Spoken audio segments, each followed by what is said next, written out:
성도 여러분 안녕하십니까? 우리 앞사람 옆사람하고 이렇게 인사하겠습니다. 하늘에서 만날 사람 미리 만나 반갑습니다. 하늘에서 만날 사람 미리 만나 반갑습니다.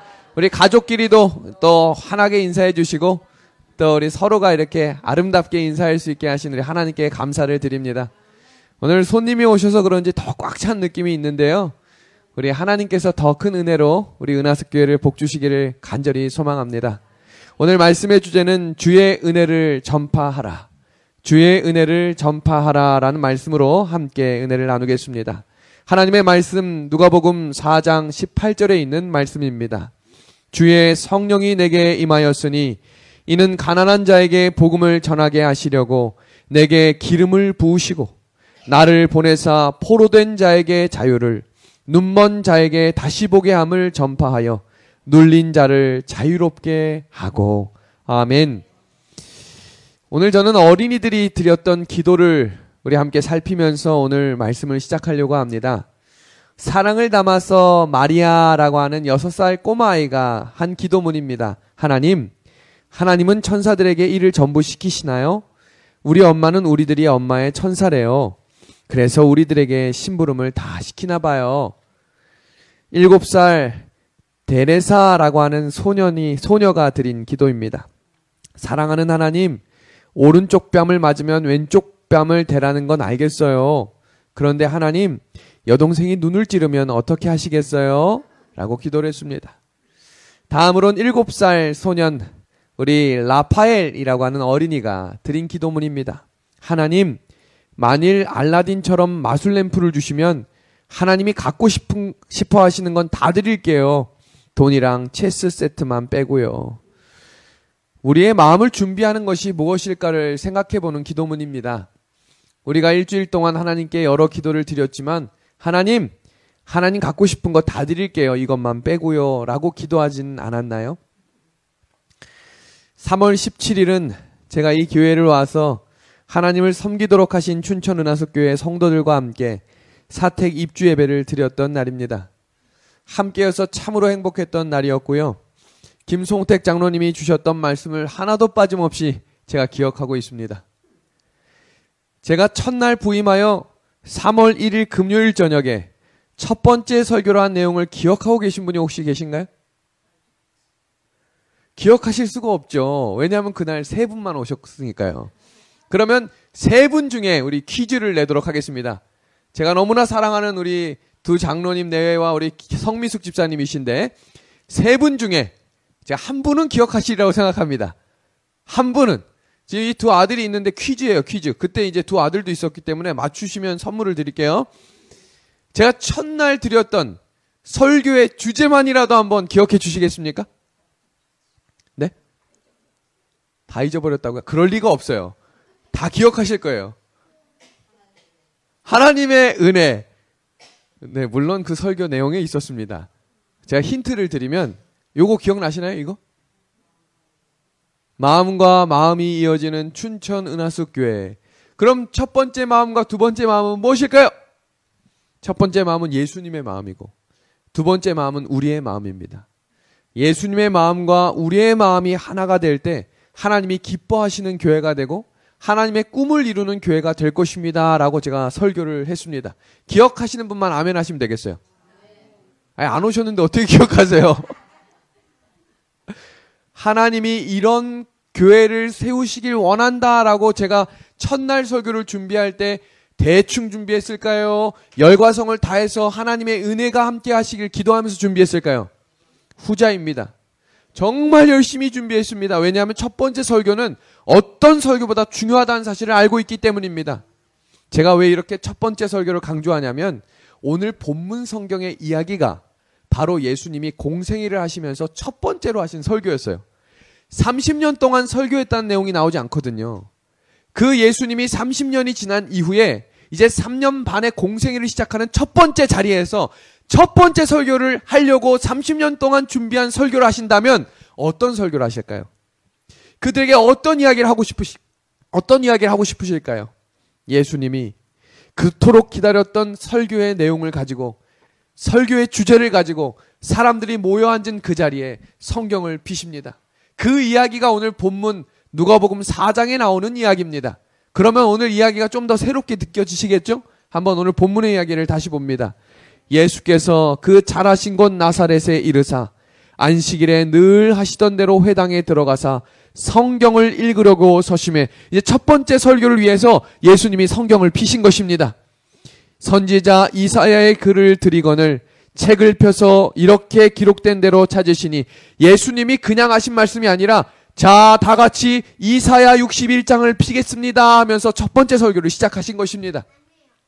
곧 주의 성령이 내게 임하셨으니 이는 가난한 자에게 복음을 전하게 하시려고 내게 기름을 부으시고 나를 보내사 포로된 자에게 자유를, 눈먼 자에게 다시 보게 함을, 전파하여 눌린 자를 자유롭게 하고 주의 은혜의 해를 전파하게 하려 하심이라 하였더라.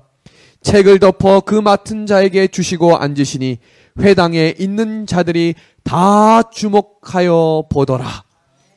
예수님이 첫 번째 설교를 하신 장면의 배경을 이해하셔야 됩니다. 예수님이 사역을 시작하시면서 예수님은 제일 먼저 침례를 받으시고 그 자리에서 성령을 받으셨습니다. 근데 그때의 어머니의 상태는 어땠냐는 것입니다. 예수님이 침례를 받으셨던 그때에 우리 어머니 마리아는 뭐 했냐는 것입니다. 그때 어머니의 동반자였던 요셉이 죽었어요. 남편이 죽은 사별의 아픔을 아시나요? 제가 이 예언의 신 말씀을 보니까 어머니의 그 고통은 이루 말할 수 없었다라고 기록되어 있습니다.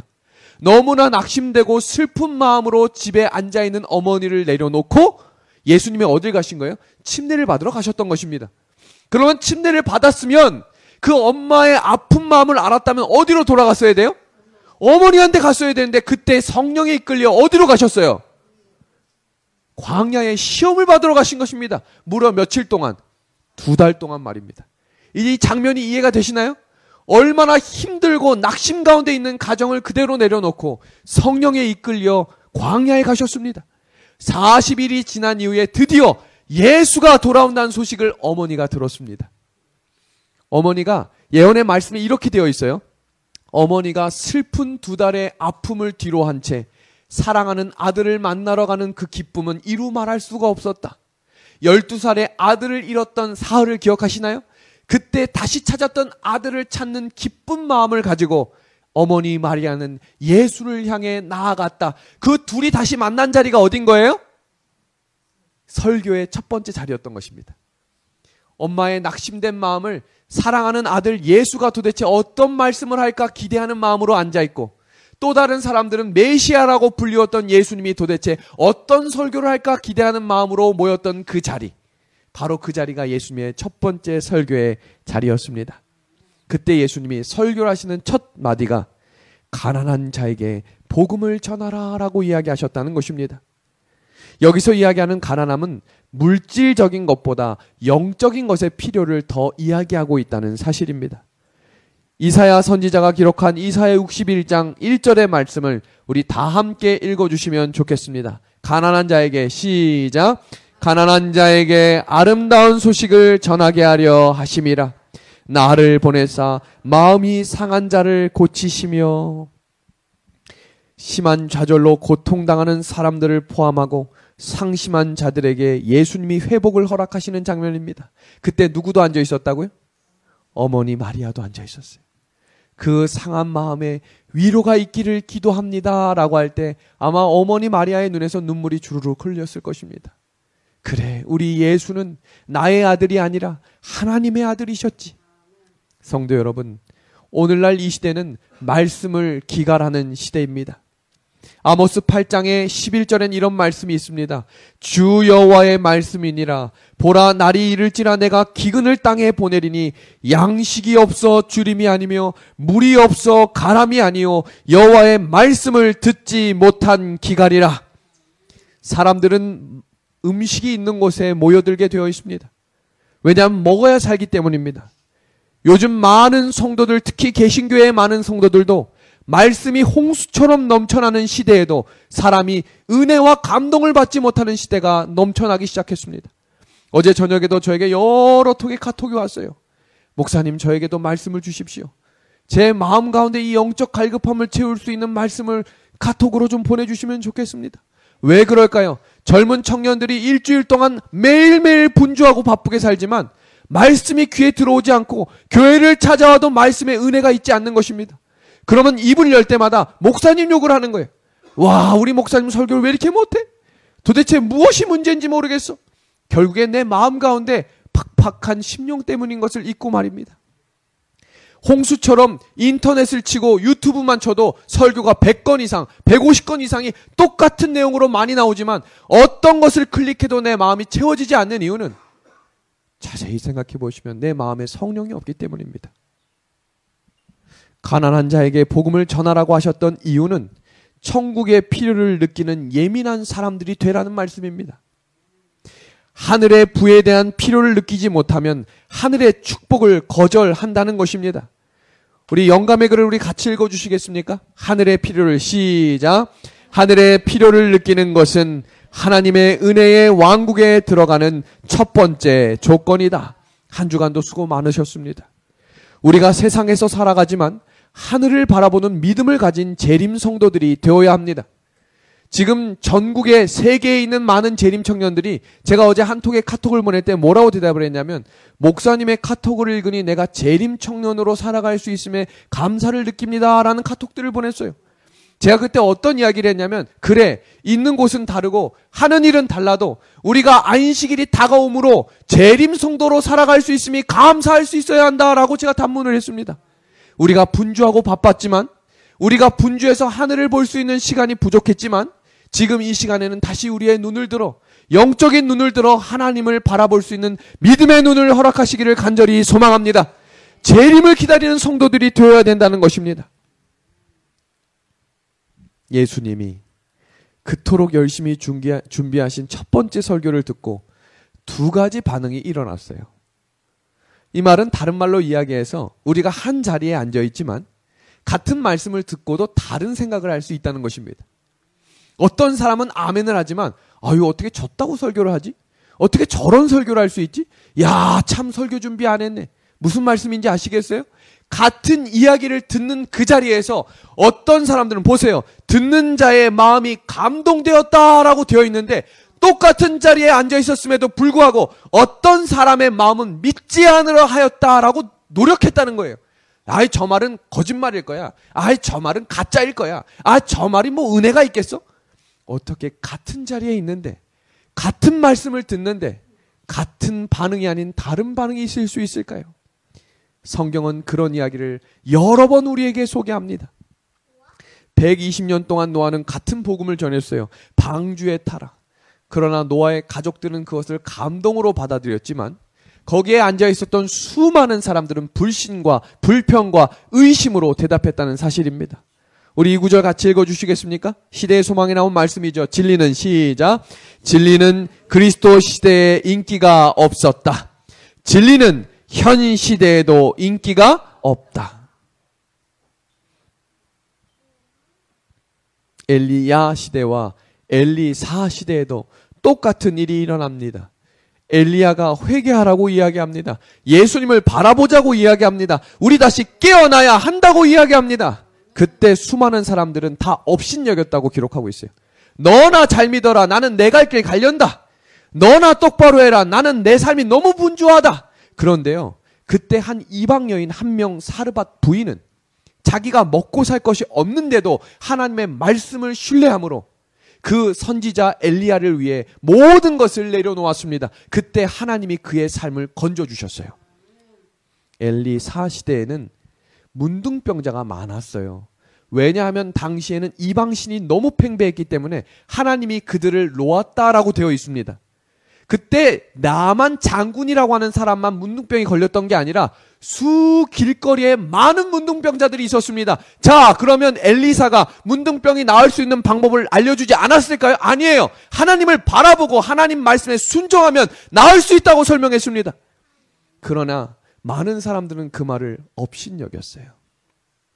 그런데 한 이방 나라의 장군 나아만이 그 먼 거리에서 하나님의 말씀 듣겠다고 따라와서 마음에 약간의 부담은 있었지만 온전히 순종했을 때 회복되었던 것입니다. 이때 아멘 하는 거예요. 하나님이 살아계시고 하나님의 말씀대로 순종할 때 우리의 삶은 회복될 것입니다. 그것이 시대의 소망에 이렇게 말씀하는 거예요. 자신은 하나님의 도움이 크게 필요하다는 것을 느꼈다. 그는 하나님의 은혜를 받을 만한 사람이었다. 우리 붉은 글씨 읽고 우리 크게 한번 아멘 하겠습니다. 자신은 시작. 자신은 하나님의 도움이 크게 필요하다는 것을 느꼈다. 아멘. 필요를 느끼는 사람만이 은혜를 경험할 수 있다는 것입니다. 진리는 그리스도 시대에 인기가 없었습니다. 진리는 현 시대에도 인기가 없습니다. 그럼 지금 현재 아무도 예수님의 말씀을 기대하지 않을까요? 아니라는 거예요. 누군가는 말씀의 은혜를 받을 준비를 하고 이 자리에 왔다는 것입니다. 저한테 어제 한 통의 문자가 왔어요. 제가 진리의 뿌리라고 하는 사이트에서 설교를 하고 있는데요. 성령 하나님의 영이 저를 감동시켜 주셨습니다. 제 생애의 일부분만을 하나님께 드려놓고서는 항상 실망하고 의기소침해졌습니다. 그런데 오늘 말씀을 통해 주님께 나의 온전한 생애를 바쳐야겠다는 뜻을 정하게 되었고 실천하려는 마음을 세우게 되었습니다. 꾸준한 기도와 말씀 연구로 바꾸어 가겠습니다. 아멘. 어떤 사람은 같은 말씀을 듣고 성령에 반응하여 말씀대로 살기로 결심하고 있다는 것입니다. 우리 하늘가족 여러분, 우리 모두가 하나님의 필요를 느끼는 사람들 맞습니까? 그 은혜를 필요를 느끼는 우리들에게 하나님의 충만한 은혜가 함께 하시기를 간절히 소망합니다. 가난한 자에게 복음을 전하라라는 말은 심령이 가난한 자는 복이 있겠다라는 말씀을 다른 말로 표현하신 거예요. 여기에 복이 있겠다라는 말은 blessed입니다. 이게 무슨 말이냐면 우리가 행복하세요라고 할 때 happy라고 하는 단어를 쓰잖아요. happy라고 하는 단어는 happen이라고 하는 단어인데 이 단어는 다른 말로 표현하면 우연히 오는 그냥 기회라는 거예요. 그러나 성경이 이야기하고 있는 복은 blessed라고 하는 이 단어는 어떤 의미냐면 bleed라는 겁니다. bleed라고 하는 뜻이 뭐냐면 피예요. 피. 다른 말로 이야기하면 구약의 제사를 왜 드렸냐면 깨진 관계가 피가 있어야만 회복될 수 있다고 하는 설명을 하기 위해서 구약에 피가 있었던 것이거든요. 다른 말로 이야기해서 심령이 가난한 자는 복이 있겠다라는 말은 예수님의 피를 입어야 우리에게 다시 복이 회복된다 이 말입니다. 다른 말로 이야기하면 하나님과의 바른 관계를 가질 때 우리는 다시 회복될 수 있다라는 말입니다. 종로의 계단에 이런 말씀이 있습니다. 이기적인 사람은 고독하고 슬픔으로 가득 차게 된다. 그러나 하나님을 섬기는 일에는 영속적인 기쁨이 있다. 우리가 항상 하나님과 바른 관계를 가지고 하나님을 의지하고 살면 마음이 안정되고 지속적인 행복을 가질 수 있습니다. 오늘 이 예배가 하나님과의 관계가 다시 회복될 수 있는 예배가 되기를 우리 예수님의 이름으로 간절히 소망합니다. 한 신문기사에서 60, 70대가 인생의 황금기다. 이 글 보니까 좀 눈이 띄어지시지 않으세요? 60, 70대, 80대도 계시지만 이제는 인생이 100세 시대이기 때문에 60대면 준청년입니다. 이 70대도 은퇴하시면 안 돼요. 여전히 일해야 됩니다. 80대? 일해야 합니다. 이제는 99세쯤 돼서 은퇴하셔야 돼요. 왜냐하면 여전히 팔팔하고 일할 수 있는데 은퇴라는 말이 말이나 됩니까? 여기에 99세가 넘은 우리 한 연세대학교 철학과 김형석 교수님이 이런 말을 하셨어요. 사명감을 가지면 노년이 고독하지가 않다. 그럼 도대체 어떤 사명감을 가지면 고독하지 않겠냐는 것입니다. 잘 보십시오. 이런 말을 하셨어요. 타인에게 작은 도움이라도 줄 수 있다면 건강한 것입니다. 나누는 것, 그것이 사람의 사명입니다. 건강하시기 원하시나요? 그럼 나누셔야 됩니다. 여기서 나누라고 하는 것은 돈이 아니에요. 뭘 나누라고 하는 거냐면 이분이 그리스도인이거든요. 복음을 나누라는 것입니다. 그러면 그 인생이 헛살지 않고 외롭지 않고 고독하지 않겠다는 거예요. 전 이때 아멘 했어요. 우리가 인생을 나이가 더 멀어져 갈수록 하나님 안에서 건강한 삶을 살 수 있는 비결은 하나님의 복음을 나누는 일을 쉬지 않는 것입니다. 여기 보십시오. 우리 은하석 교회는 전도하지 않으면 죽는 교회가 될 것입니다. 이 교회가 살아남으려면 반드시 전도해야 합니다. 가만히 앉아있는다고 오는 교회가 아니에요. 이제 이 시대는 복음을 전하지 않으면 교회가 죽게 되어 있습니다. 지금 한 신문을 보니까 기독교 저널에 이런 기사가 나왔어요. 1년에 600개의 교회가 문을 닫고 있습니다. 그 교회에 은하수 교회가 들지 않으려면 전도해야 됩니다. 그 600개 교회의 대부분 교회는 다 안주하는 교회였어요. 그냥 되겠지. 누군가가 전도하겠지. 아, 목사님이 열심히 하니까 교회가 잘 되겠지. 그런 교회는 다 문 닫았어요. 은하수 교회가 3년 안에 온전히 회복되고 하나님이 살아계심을 경험하는 교회가 되려면 누구 한 사람만 전도하는 게 아니라 우리 모두가 함께 전도하는 교회가 되어야 합니다. 이 글을 보십시오. 전도 잘하는 교회와 전도 못하는 교회의 특징은 교인들이 주중생활에 안 믿는 친구와 지속적으로 만나는 교회는 전도하는 교회입니다. 그런데 오직 주중에 교인들이 주중생활에 오직 믿는 친구만 만나면 그 교회는 전도하지 않는 교회입니다. 두 번째, 전도는 매일의 삶의 방식이라고 생각하는 교회는 전도하는 교회이지만 전도는 연중행사로 전도회가 있기 한 주 전부터 전도회를 준비하자, 한 달 전부터 준비하자라는 교회는 희망이 없다는 것입니다. 마지막 세 번째입니다. 소그룹 가까운 교인들이 함께 전도하는 교회는 살아나는 교회지만 어느 특별한 한 사람만 전도를 하면 그 교회는 죽는 교회라는 사실입니다. 기도하는 교회가 되어야 합니다. 그럼 도대체 무엇을 위해 기도하냐는 것입니다. 구체적인 내용입니다. 여기를 보십시오. 이름을 부르며 기도해야 됩니다. 누구의 이름을 부르냐면 우리 동네에 사는 이웃을 부르시면 됩니다. 제가 어제 깜짝 놀랄 만한 사실이 있는데 제가 이 춘천에 이사 온 지 3달밖에 안 됐지만 저에게 구도자가 몇 명이 있어요. 제가 아직 우리 교인들한테도 발표 안 했지만 제 미용실 원장님이에요. 왜냐하면 그 미용실 원장님은 적어도 한 달에 2번 이상은 만나요. 왜냐하면 제가 머리 자르러 갈 때 한번 만나고 우리 귀한 두 아들 머리 자르러 갈 때 만나는 거예요. 그럼 머리 자를 때 15분, 20분 동안 무슨 얘기하세요? 세상 얘기할 필요 없어요. 그 사람하고 그 얘기 안 해도 다 얘기하면서 살아요. 그럼 그동안 무슨 얘기하면 좋겠어요? 예수님 얘기해야죠. 왜 이사 왔는지 묻는 거예요. 복음 전하러 왔습니다. 뭐 하는 사람이에요? 비밀입니다. 제가 그렇게 2달, 3달이 지나서 어제 무슨 얘기를 하냐면 제 아이가 서울로 이 전학을 준비하는데 구리 쪽으로 간다는 거예요. 구리에 누가 있어요? 36이 있잖아요. 제 아이가 어느 학교 다니냐고 묻더라고요. 춘천 36 다닙니다. 그랬더니 뭐라고 하는지 아세요? 아유, 그렇게 좋은 학교 다니세요? 네, 은혜로 다닙니다. 그랬어요. 그 학교 다니려면 쉽지 않을 텐데. 쉽지 않지요.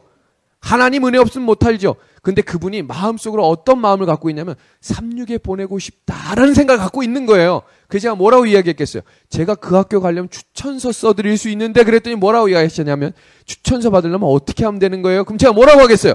교회에 오시면 됩니다. 그랬어요. 그러니 그분이 저한테 그분이 제 전화번호 알 필요 있어요? 없어요? 알 필요가 뭐가 있어요? 아는 사람이 아닌데. 근데 갑자기 저한테 어제 전화번호를 묻는 거예요. 저 죄송한데 혹시 제가 전화번호를 드렸어요. 언제든지 도와드릴 테니까 저에게 전화하십시오. 성도 여러분, 우리의 삶이 그분이 오실지 안 오실지 몰라요. 그런데 저는 오늘부터 우리 성도님들이 기도하실 때마다 제 이름은 저도 몰라요. 미용실 원장님을 위해 기도해 주시길 바랍니다. 그러면 어느 날 그분이 그 딸과 함께 이곳에 앉아 있을 수 있는 은혜를 하나님이 주실 것입니다. 자, 한번 따라할까요? 준비된 영혼은 준비된 사람에게 보내신다. 그겁니다. 전도를 어떻게 하는지 묻지 마시고 기도하는 거예요. 여기서 내 이웃의 이 기도는 그분한테 허락받고 기도하실 필요 없어요. 저주하실 거 아니잖아요. 그분을 위해 축복 기도해 주실 거잖아요. 그럼 그분의 이름을 알면 그냥 기도하시는 거예요. 하나님 그분을 축복하시고 인도해 주십시오. 그리고 정기적으로 나를 필요로 인해 만나는 사람들이 있을 것입니다. 우리 박용숙 집사님 만나는 사람이 얼마나 많은지 몰라요. 달걀 아주머니 만나죠. 13층 아주머니 만나죠. 저쪽 멀리 있는 아주머니 만나죠. 제가 만나보니까 그분들이 박용숙 집사님 다 좋아해. 그럼 그분들한테 복음을 전할 기회가 있는 거예요. 그분들을 위해 뭐 하라고요? 만나기 전에 기도하는 것입니다. 하나님 13층 부인을 만나러 갑니다. 도와주십시오. 적당히 만나셔야 돼요. 우리 장로님이 너무 만나는 거 싫어하시니까. 달걀 아주머니를 하루에 한 번씩은 만나시더라고요. 그럼 그 아주머니 우리 교회도 오시잖아요. 교회 오실 때도 달걀 아주머니를 위해 기도하는 것입니다. 그래서 저희가 오늘 직원회 때 결의하지만 블레싱 기도 카드라는 걸 만들어서 이 벽이 도배될 때까지 한번 다 붙여볼 생각이에요. 그 도배가 되는 순간 하나님이 그 사람들을 이곳에 보내주실 것입니다. 하나님은 기도하는 자에게 기회를 주시고 기도하는 자를 위해서 준비된 영혼을 보내주실 것입니다. 한 교회를 보세요. 이 교회를 제가 지금 우리 교회를 위해서 얼마나 공부를 많이 하는지 몰라요. 교회가 살아나려면 어떻게 해야 되나? 제가 제 돈을 주고 인터넷 강의를 들어요. 근데 살아나는 교회의 특징을 보니까 이 교회가 시작한 지 5년이 안 됐는데 30명에서 출발해서 지금 700명 교인이 됐어요. 도대체 어떤 방식으로 하길래 이 목사님이 특별히 설교를 잘하시나? 아무리 설교를 들어봐도 그런 것 같지가 않아. 그럼 이 교회는 무엇이 있는가 봤더니 30명 모두가 전도하는 거예요. 생각해 보세요. 30명 모두가 1년에 한 명만 전도하면 몇 명이에요? 60명. 60명 모두가 같은 마음을 품고 1년에 한 명씩만 전도하자. 그럼 내년에 몇 명이에요? 120명. 그 120명이 똑같은 마음을 품고 우리 1년에 한 명씩만 열심히 전도하자라고 하면 2년 후에 몇 명이 되는 거예요? 240명. 그렇게 이 교회가 성장했더라고요. 근데 성장하는 원리를 보니까 블레싱 카드를 썼더라고요.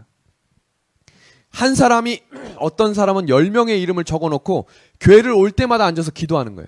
하나님 이분을 축복하시고 이분을 축복하시고 이분을 축복하십시오. 어느 날 그분이 와가지고 거기에 자기 이름이 있는 걸 보고 깜짝 놀란 거예요. 내 이름이 여기 왜 있어? 그랬더니 내가 사실 1년 동안 당신 위해서 기도했어.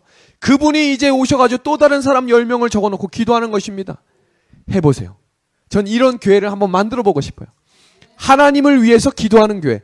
그분들이 오든지 안 오든지 우리가 그분들을 욕하는 거 아니잖아요. 그분들을 축복해주기 위해 기도하는 거잖아요. 하나님은 그런 기도를 받으시겠다고 약속하셨습니다. 그런데 이렇게 성장한 교회가 한 교회가 아니라 수두룩해요. 근데 우리가 몰랐던 거예요. 우리가 예수님이 가장 먼저 하셨던 설교, 가난한 자에게 복음을 전하라. 그때 가장 감동받았던 마리아의 눈물을 예수님은 보셨다라고 되어 있습니다. 두 번째 설교는 포로된 자에게 자유를 주라라고 이야기하셨습니다. 여기에 한자 하나가 있는데요. 이 한자는 죄라고 하는 단어입니다. 죄라고 하는 단어의 의미는 넉사의 안일비가 합쳐진 단어입니다. 4가지 죄가 그물에 걸렸다는 것입니다. 제가 방금 전에 우리 희종군하고 성경 공부를 했을 때 이 죄에 대해서 설명을 해줬어요. 죄라고 하는 것은 걸려서 내려가지 않는 것입니다. 내 의지대로 살아갈 수 없는 것입니다. 생각해 보세요. 세상 사람이 자유로울까요? 예수님 믿는 사람이 자유로울까요? 세상 사람들은 우리에게 이렇게 얘기합니다. 아우, 재림 성도들 먹을 것도 마음대로 못 먹지, 술 못 먹지, 담배 못 피지, 아우, 불편해서 어떻게 살아? 근데 이렇게 거꾸로 얘기할 수 있어요? 술 먹으면 병 걸리지, 술 먹으면 중독되지, 중독되면 그거 없으면 못 살지. 자, 보세요. 술을 먹을 수도 있고 안 먹을 수 있는 내가 자유로운 거예요. 술 없으면 못 사는 저 사람이 자유로운 거예요. 죄로부터 자유로울 수 있는 것은 하나님께서 우리에게 주신 선물입니다. 그런데 한국 사람들의 특징을 한 신문 기사를 보니 이렇게 이야기합니다. 한국은 세상의 영향으로부터 자유롭지 못하다. 12살이 될 때까지 8,000번의 살인 장면을 TV와 인터넷 매체로 보게 된다는 거예요. 우리가 너무나 자주 보는 거죠. 살인이 일어났는데 묻지마 살인이 일어났고 방화 사건이 일어났고 20살이 될 때까지 20만 번의 폭력 장면을 내 의지와 상관없이 보게 된다는 거예요. 20살이 될 때까지 1만 6천 번의 살인 장면을 보게 되고 하루 38번 정도의 자극적인 성적인 매체를 보게 되며 1년에 18,000번 정도를 접하게 되는 세상이 지금 오늘 이 시대를 살아가고 있는 오늘날 우리 세상이라는 것입니다. 다 포로로부터 자유로울 수 없다는 것입니다.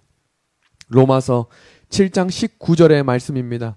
내가 원하는 바 선은 행하지 아니하고 도리어 원하지 아니하는 바 악을 행하는도다. 성경 주석은 우리에게 이렇게 이야기합니다. 인간이, 우리 이 첫 번째 문장 같이 읽어보겠습니다. 인간이, 시작. 인간이 스스로 악한 힘에 저항하는 것은 불가능하다. 악한 욕망이 정복되기를 앞서 더 높은 힘이 영혼을 지배해야 한다는 것입니다. 현대의학은 이렇게 스스로를 통제하지 못하는 것을 뭐라 부르냐면 중독이라고 부릅니다. 현대인들이 지금 가장 많이 중독되어서 살아가는 게 뭐냐면 커피랍니다. 아침을 먹고 커피 한 잔, 점심을 먹고 커피 한 잔, 저녁을 먹고 커피 한 잔, 심심해서 커피 한 잔, 지나가면서 커피 한 잔. 이게 중독성과 같은 것이 얼마나 심한지 대한민국 길거리를 보세요. 건물에 한두 개씩 꼭 있는 게 커피숍입니다. 지금 우리 모든 대한민국 국민들이 커피에 중독되어 가고 있는데 재림 성도들도 여기에서 자유롭지 못하다는 것입니다. 두 번째는 술, 담배입니다. 그리고 세 번째는 드라마입니다. 그런데 이 세 가지 중에 더 중독성이 심한 한 가지는 무엇이냐면 바로 도둑질, 거짓말, 질투, 미움, 시기, 이런 나의 감정적인 것도 뭐가 될 수 있냐면 중독이 될 수 있다는 사실입니다. 성경 용어 사전에 자유라고 하는 단어를 이렇게 표현하고 있습니다. 자유란 하나님을 대적하는 세력에 종속된 상태로부터 뭐 하는 거예요? 벗어나는 것이다 라고 이야기하고 있습니다. 진리는 우리를 자유롭게 합니다. 우리 요한복음 8장 31절 32절에 너무나 중요한 말씀이기 때문에 우리 천천히 같이 읽어보도록 하겠습니다. 시작. 그러므로 예수께서 자기를 믿는 유대인들에게 이르시되 너희가 내 말에 거하면 참으로 내 제자가 되고 진리를 알지니 진리가 너희를 자유롭게 하리라. 그럼 자유롭게 하는 원리가 뭐냐는 것입니다. 내 말에 거하면 누가 된다고 했어요? 참 제자가 되고, 참 제자가 되면 무엇을 아는 사람이 되는 거예요? 진리를 아는 사람이 되고, 그 진리가 누구를, 너희를 뭐하게 하겠다고요? 자유롭게 하겠다는 것입니다. 그럼 참된 자유는 누구 안에 거하는 거예요? 성경 안에 거할 때 참 자유를 허락하신다는 것입니다. 톨스토이가 쓴 책에 이런 글이 나옵니다. 자기를 부정하는 것이 참된 자유를 누릴 수 있다는 것을 알아야 한다. 하나님이 원하시는 참된 자유의 길은 하나님의 뜻을 따라가는 길이다. 성도 여러분, 참된 자유를 경험하고 싶으신가요? 지금 아멘 안 하신 분들은 자유롭지 않아도 된다는 건가요? 참된 자유와 참된 회복이 필요하신 분들만 아멘 해보시길 바랍니다. 자, 근데 잘 보세요. 포로된 자에게 눌렸던 사람들이 있는데 요셉이었어요. 지금 제가 어린이 설교 요셉하고 있는데 어린이 설교 듣고 계신가요? 어린이 설교 꼭 들으시길 바랍니다. 5분밖에 안 되는 메시지지만 많은 영감이 있는 내용입니다. 요셉이 몇 년 동안 억울하게 살았냐면 22년을 억울하게 살았어요. 얼마나 속상했을까요? 제가 부조화 선지자하고 예언의 신을 읽으면서 많이 마음이 아팠어요. 요셉이 노예로 팔려갈 때 그 마음이 어땠냐면 죽을 만큼 힘들었다고 돼 있어요. 17살 소년이 내가 왜 끌려가는지 이해를 못하는 거예요. 내가 도대체 하루 지금 몇 시간 전만 해도 아버지 품에서 그 지역에서 제일 부잣집 아들이었어요. 없는 거 없을 만큼 다 갖춰진 아들이 하루아침에 반나절 사이에 노예가 된 거예요. 그 형들이 얼마나 미웠을까요? 예수님을 사랑했다고는 돼 있지만 한켠에는 섭섭한 마음이 가득했다 이렇게 돼 있어요. 그런데 그때부터 잘 풀리면 되는데 잘못한 게 없는데 감옥에 갔어요. 감옥에 가가지고 꿈 잘 풀어줘가지고 술 맡은 관원장한테 뭐라고 부탁을 했냐면 왕 앞에 가시거든 제발 나 좀 기억해 주세요 그랬는데 2년이라고 하는 시간 동안 잊혀지면서 지내서 요셉의 마음은 포기했다 돼 있어요. 그렇게 22년이 지난 거예요. 그리고 그 산전수전 다 겪고 한 나라의 총리가 되어서 이렇게 순찰을 하고 있는데 22년 동안 한 번도 잊은 적이 없었던 10명의 형이 저기서 걸어오고 있는 것입니다. 요셉은 지금 한 나라의 최강의 힘을 가진 총리입니다. 어떻게 하고 싶을까요? 그때 어떻게 돼 있냐면 요셉은 기도했다 이렇게 돼 있어요. 그리고 하나님의 뜻을 따라 그 형들을 안아준 거예요. 화를 낼 수도 있고요. 당신들 왜 그랬어? 라고 이야기할 수도 있지만 하나님이 준비하셨다라고 이야기한 거예요. 그때 하나님의 뜻이 이루어진 것입니다. 성도 여러분, 용서가 이루어져야 됩니다. 미운 사람이 왜 없겠어요? 저희 집에 사는 사람도 제가 밉다는데. 미운 사람이 왜 없겠어요? 다 미운 거지. 그러나 하나님의 뜻을 알기 위해서 우리는 용서해야 되는 것입니다. 다윗이 자기가 원해서가 아니라 하나님이 계획하셔서 기름 부음을 받았는데 그때부터 뭘 잘못했는지 누가 창을 던져요. 돌멩이를 던지는 게 아니고요. 시퍼런 여기 창 끝이 닿으면 죽는 칼을 던진다니까요. 그렇게 10년을 도망 다녔어요. 그런데 어느 날 내 앞에서 그 왕이 잠자고 있는데 내 손엔 칼이 있어요. 근데 뒤에 있는 사람이 뭐라고 이야기하냐면 왕 나한테 명령만 하면 내가 대신 찌를 테니까 걱정하지 말고 명령만 내려줘라고 이야기해요. 10년 동안 나한테 창 던진 사람이 내 앞에서 자고 있다니까요. 그런데 뭐라고 이야기하냐면 하나님이 심판하실 것이니 용서하자. 그때 뒤에 있었던 사람이 이해할 수 없었다고 되어 있어요. 그런데 다윗이 용서하자 그랬어요. 그때 하나님이 채워주신 것입니다. 그리고 다윗을 뭐라 불렀냐면 하나님의 마음에 합한 자라고 불러주신 것입니다.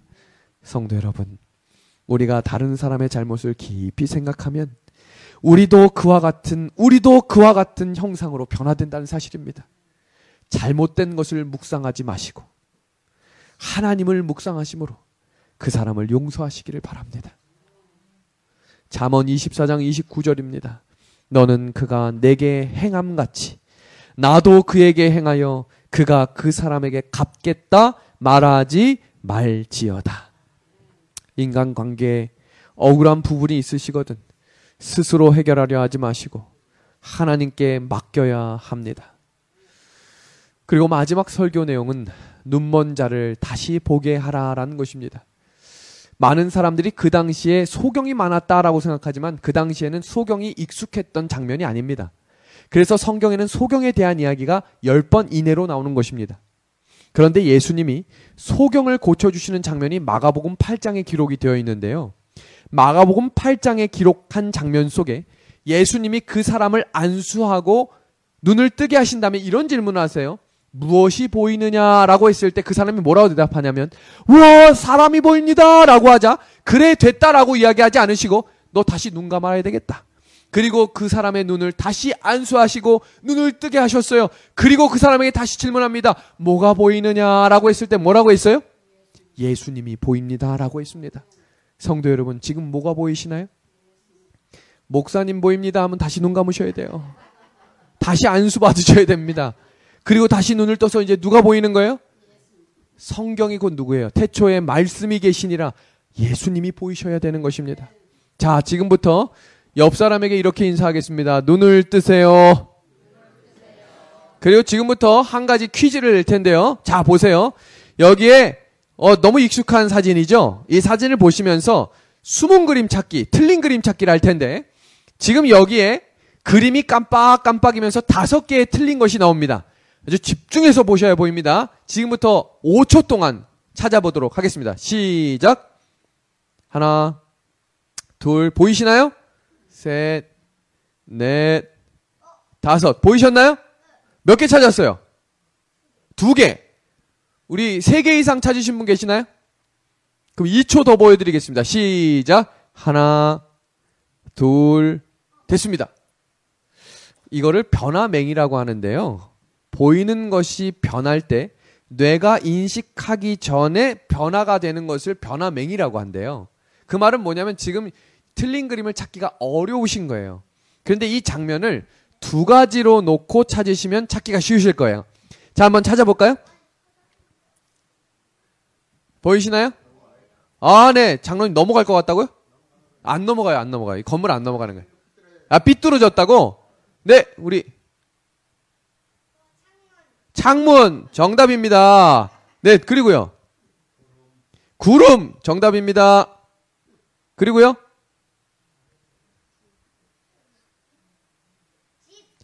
다 나왔나요? 빨간색? 보이는 것을 다 믿고 사시면 안 돼요. 보이지 않